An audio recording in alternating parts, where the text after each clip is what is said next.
네, 안녕하십니까. 이번 시간은 지장간을 해보겠습니다. 지장간이란 지지 속에 천간을 숨겨두었다라고 했습니다. 지장간은 지지 속에다 천간을 숨겨두었다. 이러한 지장간 속에 자연과 계절, 그리고 하루와 시간까지 다양한 것들을 천간에 10개 부호, 10개 부호로 압축을 해서 감추어 두었다 했어요.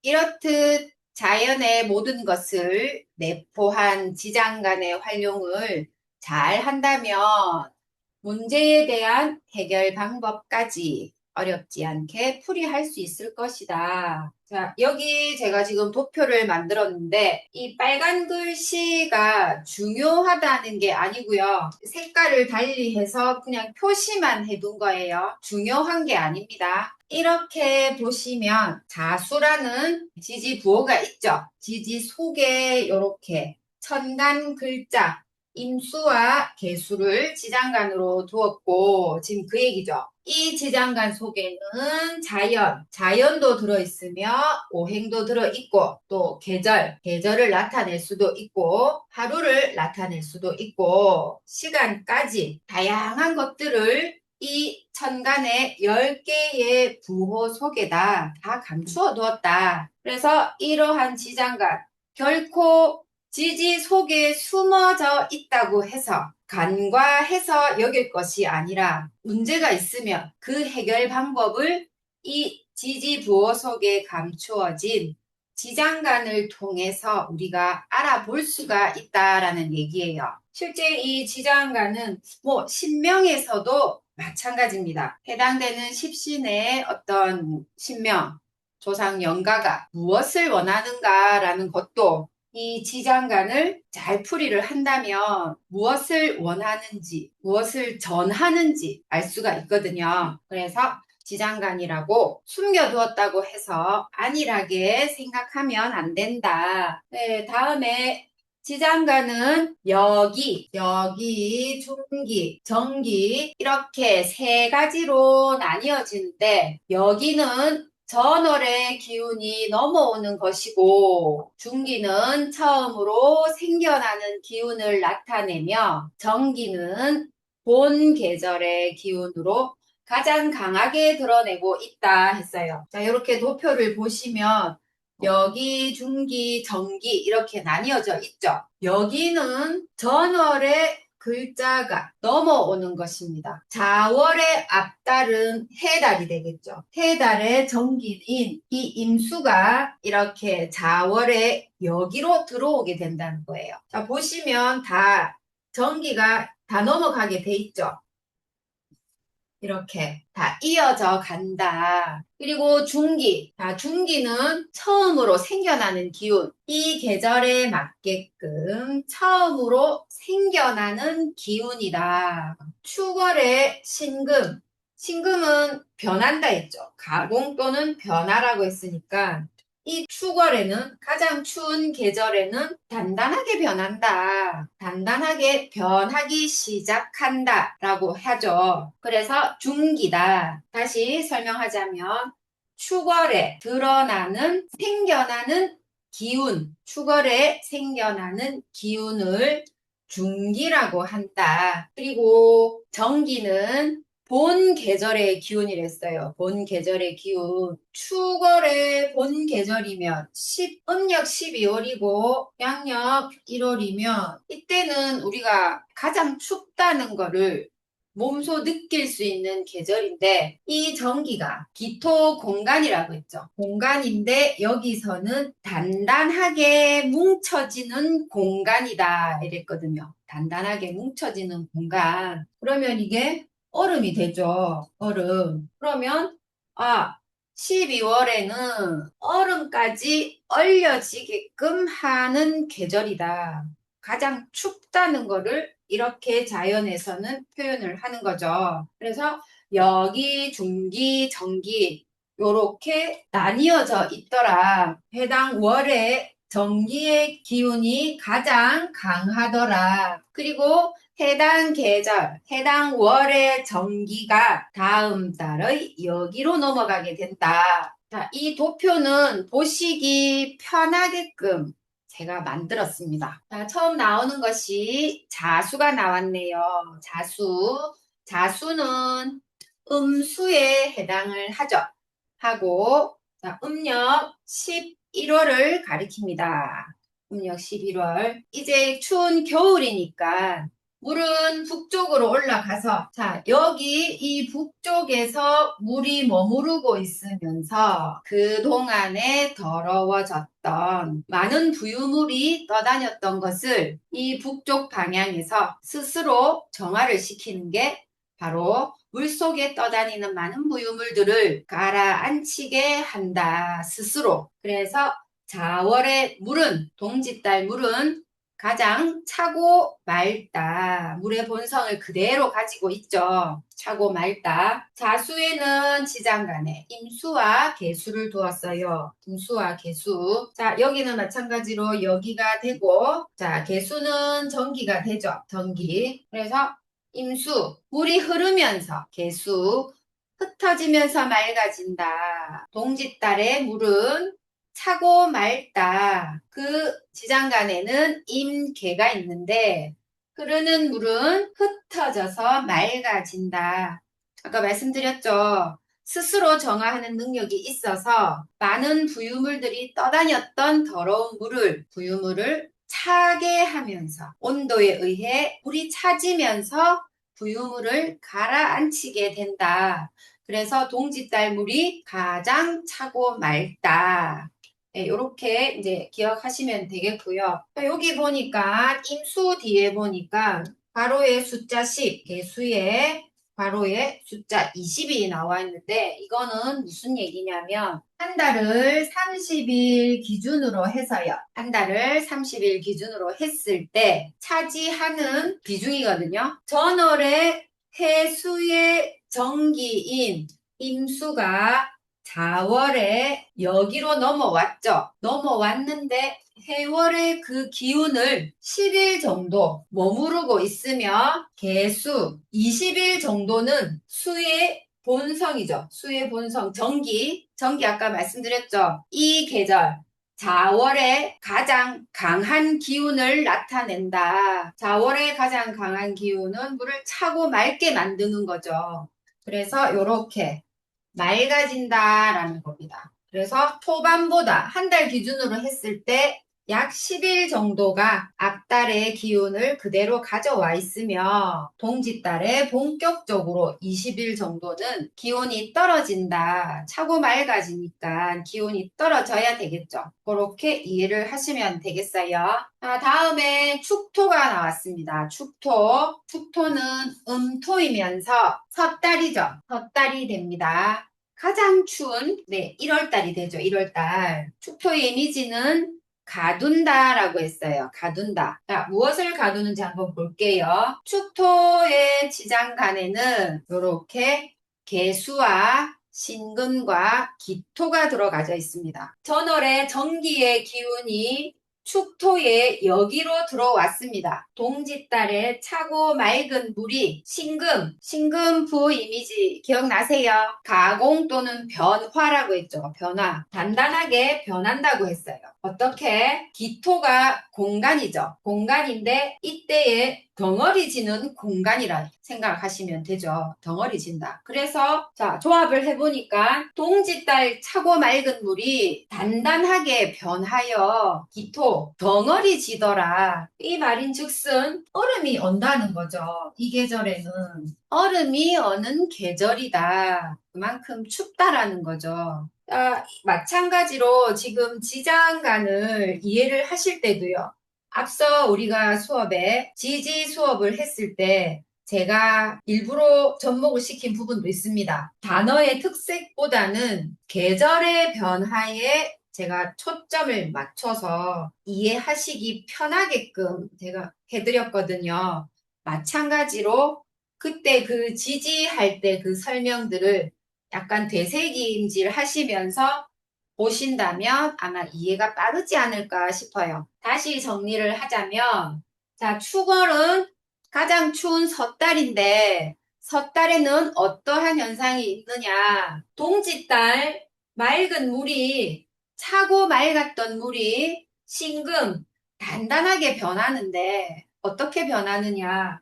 기토 공간인데 덩어리진 공간으로 바뀌더라. 차고 맑은 물을 얼음으로까지 변화시킨다는 가장 춥다는 계절을 나타내는 거죠. 그래서 춥토는 가둔다 또는 숨긴다 이렇게 이미지로 알고 계시면 되겠어요. 자, 다음 임목 나왔어요. 임목은 양목을 나타내면서 음력 1월이니 양력 2월이 되죠. 이제 봄의 기운으로 대지에 만물이 소생을 하면서 산과 들에 파릇파릇 새싹이 돋아난다고 제가 지지부호에서 설명을 해드렸어요. 그 설명을 그대로 가지고 와서 자, 임목의 부호 이미지는 천천히 끝까지 간다. 그리고 여기 하나 더 곁들인다면 큰 뿌리가 됩니다. 큰 뿌리가 되면서 임목의 지장간으로는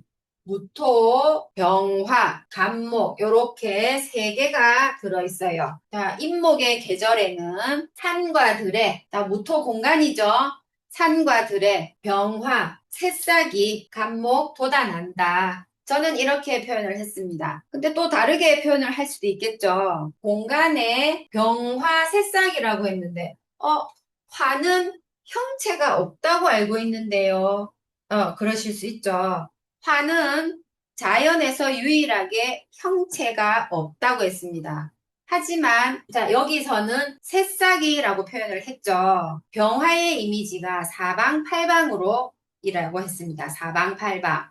얘기를 보자면 이 노래 살아있는 모든 것들이 사방팔방으로 흩어진다. 이렇게 설명해도 되겠죠. 이 노래 산과 들에 살아있는 것들은 사방팔방으로 흩어지더라. 이제 서서히 확장을 한다는 의미로 보셔도 된다는 거예요. 그래서 인목의 부호의 이미지는 천천히 끝까지 가면서 큰 뿌리가 되고 이때는 이 계절에는 자연의 만물이 소생하는 시기이기 때문에 산과 들에 새싹이 파릇파릇 돋아나기 시작하더라. 그게 무병갑이 그렇게 표현이 된다. 그리고 여기 7, 7, 16 나와 있죠. 전월의 정기 기운을 이달에 여기로 왔습니다. 말하자면 아주 추운 기운을 이달에는 7일 정도를 가지고 있으며 자, 이 인의 계절, 인목의 계절에 새로운 기운 이제 확장이 돼서 올라오고 흩어지려고 하는 그 기운이 7일 정도가 되며 이 인월의 가장 강한 기운은 돋아난다, 올라온다 그 얘기가 되는 거죠. 그래서 16일이다. 한 달 30일 기준으로 두었을 때 초순, 중순, 하순 이렇게 뒀을 때 이 2월달 하순경이 본격적으로 무언가들이 많이 생겨나기 시작하더라. 이거죠. 이렇게 하시면 되겠고 자, 다음에 묘목. 묘목은 음목이면서 잔뿌리라고 표현을 했어요. 잔뿌리. 이때는 음력 2월이면서 양력 3월이죠. 이 노래에 비해서는 봄이 왔음을 완전하게 알 수가 있죠. 그래서 자연을 보니 자 갑과 을을 두었는데 나무는 위로 자라고 갑목의 이미지가 위로죠. 위로. 을목은 옆으로. 그래서 갑목의 나무는 위로 쑥쑥 자라 올라가고 성장을 하는 거죠. 을목의 풀은 옆으로 자란다. 점차적으로 생겨나면서 번져나간다는 거죠. 그런데 여기는 중기는 없고요. 여기가 10일이 있고 정기가 20일이 있는데 자 여기 인월에 정기인 간목이 묘월에 여기로 들어왔습니다. 새로이 생겨나는 어떤 강한 기운들이 묘월에도 이어진다는 거죠. 이어지는데 그게 10일 정도가 되며 을목의 20일 정도는 왕성하게 자라난다. 이때보다 이때가 더 왕성하게 자라났다. 이게 정기이기 때문에 이 묘달의 가장 강한 기운이죠. 묘달에는 나무는 위로 자라고, 나무는 위로 자라면서 또는 을목이니까 가지라고 표현을 해도 되겠죠. 왕성하게 확장을 많이 하는 계절이다. 이렇게 보시면 되겠어요. 다음에 진토 나왔습니다. 진토, 양토에 해당하면서 부호의 이미지는 넓다 또는 확장이 된다라는 거죠. 이 진토는 음력 3월이며 양력 4월이라고 얘기를 해드렸어요. 자, 4월에 일어나는 자연의 변화를 한번 보겠습니다. 진토의 지장간을 보니 을개무라고 했어요. 자, 4월 달입니다. 을목 바람에 개수 흩어진다. 무토 공간이죠. 넓은 공간으로 결국 이때 바람에 흩어진다. 넓은 공간으로 무엇일까요? 꽃가루가 되죠. 꽃가루. 바람에 넓은 공간으로 바람에 흩어지는 것은 꽃가루다. 이때 종족 번식을 위해서 제가 4월에는 송화가루가 날립니다 라고 설명해 드렸던 거 기억나시죠? 바람에 흩어지는 것은 꽃가루인데 종족의 번식을 위해서 흩뿌려지는 현상이다. 자, 9, 3, 18 돼 있어요. 자, 역시 여기는 앞달에 정기가 여기로 넘어왔습니다. 9일이 되면 개수 흩어진다. 이 계절에 처음 생겨나는 기운이랬죠. 흩어진다. 무언가가 흩어지기 시작하는 계절이다. 여기가 정기인데 넓은 공간으로 했어요. 넓은 공간이 될 수도 있겠고 그만큼 확장이 된다라는 표현도 되겠죠. 그래서 18일이 되는데 이 기운이 가장 강하더라. 무조건 이제 확장을 몸집도 키워야 되고 꽃가루도 날리면서 여기저기 다 뿌려야 되니까 넓어진다는 의미죠. 네, 그렇게 보시면 되겠습니다. 자, 다음 나온 게 사화예요. 양화에 해당하면서 음력 4월이고 양력 5월에 해당하는데 사화의 부호 이미지는 실속이 없다고 했습니다. 실속이 없다. 사화의 지장간에는 이렇게 무경병이라고 두었어요. 무토, 공간 속에서 또는 산과 들이라고 표현해도 되겠죠. 경금, 종족 보존을 위해 병화, 열심히 활동한다. 산과 들의 종족 보존을 위해서 열심히 활동하는 것은 제가 지지의 부호 이미지를 설명을 하면서 나왔던 동물이 하나 있습니다. 꿀벌이랬죠. 꿀벌의 발에 꽃가루를 묻혀서 여기저기 돌아다니면서 수정을 시킨다 했죠. 기억나십니까? 수정을 시키는데 실속이 없다 했잖아요. 그만큼 분주히 움직인 수고로움에 비하여 아직까지는 드러나는 게 없기 때문에 실속이 없다라고 설명을 했었습니다. 보고 생각을 하시면서 들으시면 될 것 같은데요. 산과 들의 그러니까 공간 속에서 자연스럽게 내 종족 보존을 위해서 병화 사방팔방으로 자연이 열심히 움직인다, 활동을 한다 라고 보시면 되겠죠. 4월 달에는 산과 들에 쳐다보자니 종족 보존을 위해서 다들 열심히 활동을 한다. 제가 이 예로 꿀벌이 어떻게 하는지에 대해서 설명을 드렸죠. 여기저기 옮겨 다니면서 또 수정을 시키고 하는데도 불구하고 4월 달에는 현실적으로 드러나는 게 없더라. 그래서 실속이 없다라고 말씀을 드렸었어요. 그래서 4월 달 기억하실 것은 공간 속에서 종족 보존을 위해 열심히 활동을 한다. 이렇게 알고 계시면 되겠고 숫자를 보니까 7, 7, 16이 나왔어요. 앞서 정기의 기운이 이달에 여기로 들어왔습니다. 이 정도의 기운을 전달의 기운을 내가 지금 조금 가지고 있으면서 경금 7일이랬죠. 이 달에 새롭게 생겨나는 기운 중기라고 했으며 이 중기가 7일 정도가 되고 4월 달에 정기는 16일 정도로 굉장히 다들 바쁘다라고 알고 계시면 되겠죠. 앞서 시간에 지지부할 때 제가 이 계절별로 그래서 해당 월별로 일어나는 자연의 변화를 제가 언급을 하면서 설명을 해드렸기 때문에 아마 지금 이 얘기 들으신다고 해서 완전 생소하지는 않으실 거예요. 기억이 가물가물하시다면 다시 한번 지지부호에 대해서 들어를 보시고 지장간에서도 마찬가지로 비슷하게 제가 갔기 때문에 아마 이해가 빠르실 거로 생각이 됩니다. 이번 시간은 네, 4화까지로 제가 설명을 드리고요. 다음 시간에 5화부터 다시 이어가도록 하겠습니다. 수고하셨습니다.